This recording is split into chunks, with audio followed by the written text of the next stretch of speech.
Bem, nosso estudo de hoje está na terceira epístola de João, capítulo 11. Amado, não sigas o mal, mas o bem.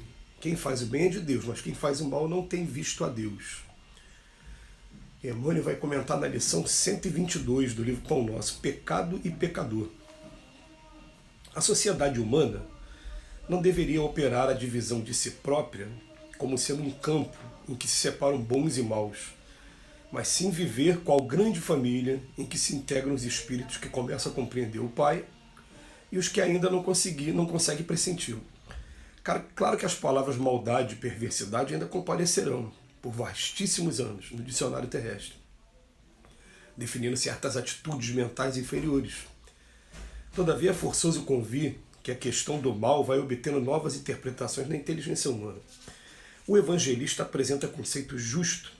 João não nos diz que o perverso está exilado de nosso Pai, nem que se conserva ausente da criação. Apenas afirma que não tem visto a Deus.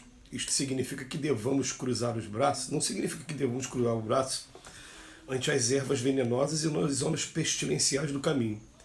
Todavia, obriga-nos a recordar que um lavrador não retira espinheiros e detritos do solo a fim de convertê-los em precipícios.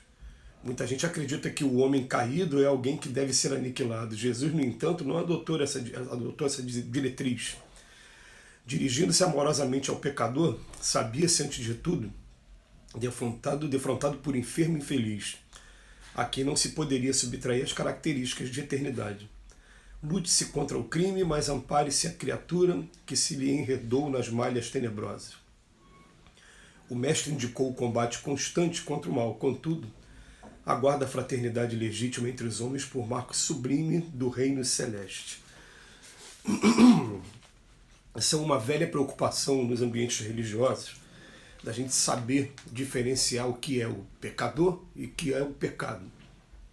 A gente dizer assim, o pecador é um ser eterno, é um espírito criado por Deus que é imortal também, que também vai ter, vamos usar assim a linguagem dentro do Evangelho, a sua ressurreição, como diz Paulo de Tarso, tem um corpo físico, mas também tem um corpo espiritual. Enfim, é uma pessoa que está aqui, independente de qual seja a atitude dele, quando o prazo de validade desse corpo físico aqui estiver esgotado, ele vai ter a sua vida continuada, ele vai apenas largar o corpo físico e vai continuar, ele é eterno, ele é imortal. E o pecado? O pecado, a gente vem dizer, junto com a doutrina espírita, que ele não é eterno, que ele é uma condição das criaturas que ainda não viram a Deus, aproveitando aqui a deixa, né, da epístola de João. Fala, amado, não sigas o mal, mas o bem. Quem faz o bem é de Deus, quem faz o mal não tem visto a Deus. Gente, é tão importante essa maneira aqui de João colocar para a gente. O que é o mal? O mal é a ausência de bem. O que é o bem? É o bem, é o bem. É o que está vindo do coração do Pai, é tudo que impulsiona o homem para frente. O que é o mal? É a ausência de bem.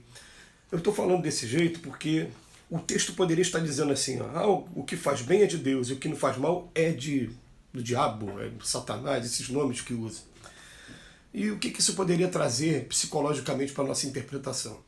Se alguém é de a outra pessoa, ainda mais de uma entidade, da maneira como essas entidades que eu falei são encaradas, são vistas, é como se eu fosse propriedade de alguém. E na verdade nós somos todos, sem exceção, filhos de Deus.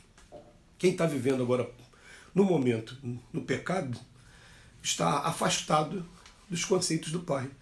Qual vai ser a consequência disso? O Pai vai abandonar? Não, gente. Vamos colocar lá, o Evangelho está dizendo lá, Jesus falou, nenhuma das minhas ovelhas vai se transviar. A parábola do filho pródigo, olha a festa que a gente faz quando aquela ovelha que estava transviada retorna para casa. Mas ele garantiu nenhuma das ovelhas. Só que a providência divina, ela deixa a gente esgotar todas as formas possíveis e impossíveis de sofrimento se a gente quiser tomar esse caminho. E vai ter uma hora que a gente, cansado de tanto sofrer, vai falar, mas peraí, eu não quero mais isso para mim, como é que eu faço? O caminho é esse aqui. É o caminho que há 2000 anos está aqui no nosso ouvido, é o caminho do amor, é o caminho do Pai. Né? Conhecereis a verdade vos libertará, ninguém vem ao Pai, senão através de mim. A ideia é essa. Então, a gente tem que aprender a separar pecado do pecador. Porque o pecador é um ser imortal. O pecado está sendo uma atitude contrária ao que o Evangelho está trazendo. E atitudes que a gente consegue ver e distinguir todo mundo bem. Todo mundo nesse mundo sabe o que é bom, sabe o que é ruim. Sabe o quanto é bom uma palavra amiga, uma atitude carinhosa, e sabe o quanto é ruim uma atitude agressiva, uma atitude de sarcasmo, um desrespeito ao direito dos outros. Todo mundo sabe o que é. Mas a gente, às vezes, achando que a gente está correto, né, a gente quer juntar uma coisa com a outra, e aí uma determinada pessoa fica ali com carimbo para o resto da vida por ter feito uma atitude dessa. Aliás, esse mundo tem essa característica, né? Mundo igual ao nosso, né? Você faz 1 milhão de coisas corretas. Quando você faz umazinha que seja contrária, que seja enquadrada como pecado, você vai ficar marcado por aquela coisa errada que você faz, né? O mundo nosso aqui, as pessoas que estão aqui, raciocinam dessa maneira. Só que raciocinam dessa maneira com os outros, fazendo que a sua realidade também seja essa. Porque acaba sendo o que todo mundo faz, e enquanto a gente não mudar essa atitude, ele fala aqui no início, né, pra gente, né? A sociedade humana não deveria operar a divisão de si próprio como sendo um campo que vai separar bons e maus. Não deveria fazer isso.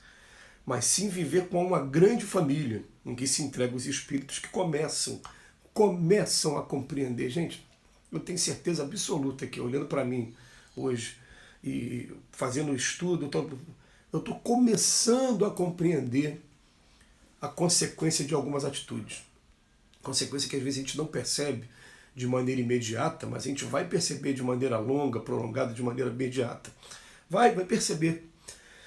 Você faz alguma coisa, magoa uma pessoa, e pelo fato de você ter magoado aquela pessoa já não vai ser a mesma, vai carregar aquilo com ela, e as atitudes dela vão estar revestidas do sentimento que ela tinha naquela época. Então a gente não tem noção de uma simples palavra, por exemplo. Vou dar um exemplo para ficar mais claro. Eu de repente aqui xingo alguém, aquela pessoa recebe aquela impressão do palavrão e ela sai dali atordoada, e daqui a pouco está fazendo outras coisas, está xingando em casa também, está batendo com o carro, fazendo alguma coisa, tudo por quê? Porque eu aqui desequilibrei aquela pessoa e não estou nem tendo noção do que está acontecendo, mas as coisas estão acontecendo. Então ele vem falar para a gente o seguinte: a hora que a gente, né, fizer isso, acabar com essa divisão de bons e maus e viver como uma grande família, não é que a gente vai deixar de ver o mal, não, porque deixar de ver o mal aí sim seria uma coisa muito ruim para a gente. Porque a gente precisa nos educarmos uns aos outros, um ajudar na educação do outro. Mas a gente vai começar a ter uma preocupação maior com a educação uns dos outros, como diz no Livro dos Espíritos, né? Vocês se consideram sociedade só porque se alimentam melhor do que os antepassados e se vestem melhor do que eles. A civilização de verdade é só mesmo quando vocês colocarem a lei de amor, justiça e caridade em aplicação total na sociedade, e banir dela também os vícios que a desonram. São 2 desafios para a gente. Isso não se faz sozinho, isso se faz através da educação. E a educação, gente, é como uma gotinha de água, né, no oceano. Vocês estão aí dentro da sua casa, trabalhando o projeto de educação, às vezes com 1 filho, 2 filhos, com o pai, com a mãe, com um grupo muito pequeno. A gente faz um vídeo como esse aqui, e ele vai ter um alcance muito pequenininho. Aliás, eu até sempre comento isso, né? Eu falo, no Facebook, aí, por exemplo, quase 5.000 pessoas que estão aí por conta do trabalho musical, por conta de outros motivos. Esses vídeos são assistidos por meia dúzia. Quer dizer, as pessoas... Mas é um trabalho que a gente vai fazendo de formiguinha, de gotinha, mas vai fazendo. E a gente vai pegando, se cada um fazendo a sua parte, esse trabalho educativo, ele vai ficando... se cada um fizesse, ele vai atingindo o objetivo. Então, olha, muita gente acredita que o homem caído é alguém que deve ser aniquilado. Quem estiver acreditando nisso está realmente jogando uma sentença eterna de condenação para si próprio, porque nós ainda temos muito problema. Então ele bota aqui: lute-se contra o crime, mas ampare-se a criatura que se lhe enredou nas malhas tenebrosas. A atitude deve ser banida, se a gente puder, não a criatura, o ser não. E a gente fica aqui para encerrar com aquela frase de Jesus para Pedro: Pedro, você é pescador, quero te transformar agora em pescador de homens. Vamos ver se cada um de nós consegue pescar alguma coisa também, né? Que Jesus nos abençoe hoje e sempre.